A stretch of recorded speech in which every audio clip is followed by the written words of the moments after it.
Hello, day 26 here, and as you can see, I'm kind of wandering around the property right now because I'm not sure I have a really good place. Everybody's taking a nap in the house, and then it's kind of a holiday weekend, so there's a lot of people around meandering around the lake and everything, and I just wanted to find a spot, so I might be just walking around a little bit out here. Hope I don't trip and fall. If I do, call 911, okay, because I could hurt myself, but oh, forget it. If you call 911, it'll never get here. So I'll just be very careful.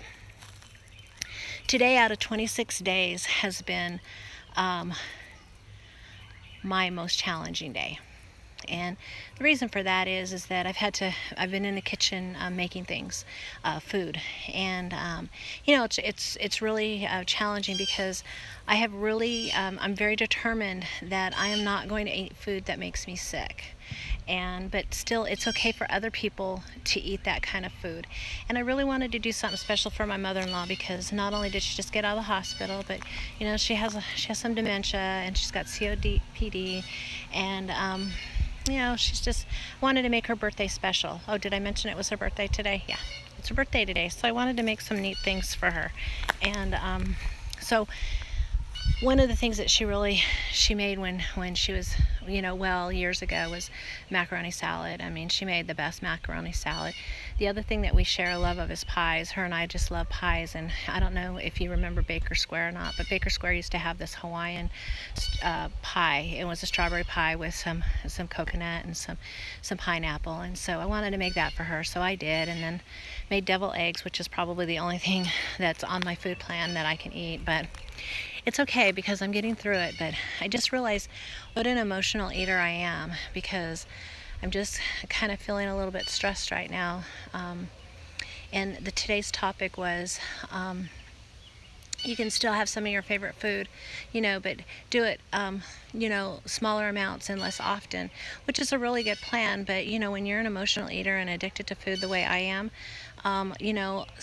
smaller amounts and less often just sometimes isn't in the plan. I believe that it will be for me later on in the future, but right now I'm really trying to learn this new way of eating, and I'm learning how to cook this new way of eating, and I'm really excited because I want to start incorporating some of these meals with the rest of the family. Okay, the rest of the family is just me, Henry, and my husband.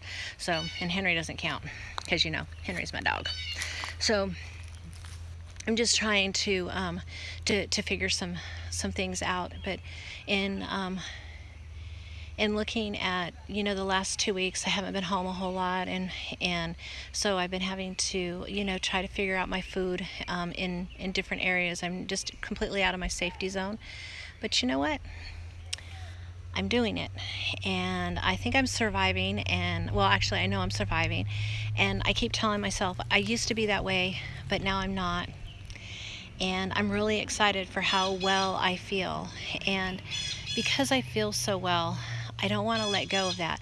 But today I had to taste a little bit of the macaroni salad because you need to make sure you got the mixture right, and that's all I did is I tasted, and it was okay, and I hope I don't get sick. But you know what, I think I messed it up. I hope I don't. I hope everyone's just kind of polite and go, oh yeah, it's really good, thank you for making it. And I don't want to know if it didn't turn out right because I worked hard on it. And I've also made a couple of my keto-friendly desserts because I don't want to go through life feeling deprived either, but I just really need to know what the triggers are, because even though I'm eating my kind of healthy food, you still have to watch your calories, and you don't want to overdo it, but you need to eat enough food, and that's what I'm striving for right now is that I'm eating enough food. So I don't know how much weight I've lost. I'm feeling pretty good, and I put this shirt on. I don't know if you can see it, and I think maybe in the comments I'll show you a before picture, but I've got this my Pioneer Woman shirt on, and when I bought it, it was tight, and I still washed it and it got tighter, so I look like a little baby Huey in it, with all the rolls, tucks, and whatever else you want to see. But now it fits comfortably over my body, and I'm feeling pretty accomplished. But I still have, the whole time when I was making those I was making a whole bunch of stuff: macaroni salad, like I said, deviled eggs. I'm just kind of tired. I don't remember everything, but I was in the kitchen all afternoon baking this stuff, and I began to thinking about my relationship with food, and then my relationship with people, and how I let my emotions take over, because whenever my feelings were hurt, I would eat, you know. And so it's just really trying to break away from that. This Tuesday marks the worst event of our life. You know, I've been through some pretty horrific things in my life, but last year on July 11th was the worst. It's the day my son was killed while riding his bicycle home from work one evening. The man was never charged, so I kind of live with all this stuff. And so we've been, this day has been coming up because it marks the year anniversary without our son. He was 23. So, you know what? I'm not going to turn to food over that. I'm going to remember the joy that we had. And I mean, let's face it. I mean, 23-year-old son wasn't always perfect either. He was my biggest pain in the ass also. But you know what? He was my pain in the ass. And I loved him very much. And I was his cheerleader, and he was my brat. He was just getting started with this life. So we just want to remember those kind of things. But I guess the thing that I really wanted to say more than anything is that, things like that happen to you. I have friends that have had breast cancer. I have a friend that's still going through breast cancer. I'm not the only one that has suffered tragedy in my life. And I think it's how we come out on the other side. And I'm not going to say that we're going to get over it. We're going to learn how to manage it, because I realize that I'm not the only one in the world that has lost my son or a child.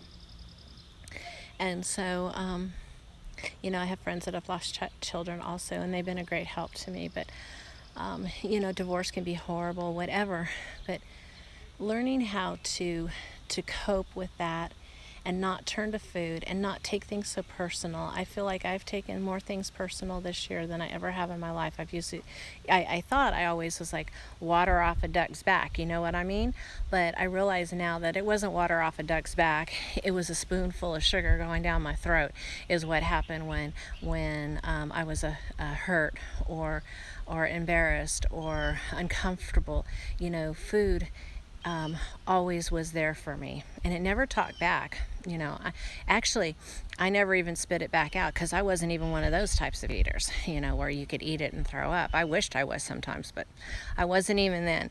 So, learning how to deal with your feelings head on and decipher them. And I see a lot of these. Hold on just a minute. Henry, don't do that. Come here. Thank you. That's sorry. He's getting too close to the water. But when I'm looking at some of these food sites and stuff, and people are so frustrated because they're not losing any weight, and they're doing everything right. I promise you, they're not doing everything right. And I think there's a lot of people that are, they want to help, and they want to say, well, did you do this? Did you do that? Because it could just be something really easy that'll knock you back into losing weight and everything. But sometimes we're not getting to the root of our problem. And I really believe that a lot of obesity and a lot of our issues and addiction and everything comes mentally first. And so I just always want to encourage people to, you don't have to go to, a psychiatrist or anything, but try to examine what it is that's making you eat. Why are you hungry? Why are you looking for something? There was a lady that posted on one of the Facebook pages that was wanting something. She was wanting sugar. She was wanting chocolate, and she got that, and that wasn't working. And she went through 3 or 4 different things, and she's on this weight loss blog, and she's saying, I don't know what, but everyone's trying to help her physically when probably mentally is where it's at. Why are you looking for food? Why are you? And this is where I feel like, hey, I am the queen of stuffing my face. you know, and shoving food down my throat to not say the words that I really want to say. And I'm not talking about going in and confronting every single person that's pissed you off, because you know what, my list is long. And you know, you don't want to do that either. But I just feel that you need to find that comfort and knowing, and really dig deep to find out what it is that's hurting you. So today, you know, the anniversary death of my son is coming up on Tuesday, and my husband has to go to work. It's hurting him so bad that he has to go back to work. So we're going to have to wait a week before we can do something in memorial of Troy. And so that's weighing on us. And as I'm standing there and I'm working in the kitchen and I'm cooking and I'm doing everything, and I took a bite of the macaroni salad, which is the only thing that I took a bite of. But I was just really examining, because the old me, who I used to be before I started on this journey, I probably would have saved a whole, I would have had a whole bowl of the macaroni salad and not even taste it, not even like it. Today it was just a taste. So there's the victory in that. But I also had to dig deep to figure out what it is that was bothering me. And I'll tell you, taking care of some, elderly parents, because my dad is in California, and he was in the hospital this week with pneumonia, and then my mother-in-law was in the hospital here with their COPD, and it's like you're needing to take care of everybody, but you have to remember to take care of yourself.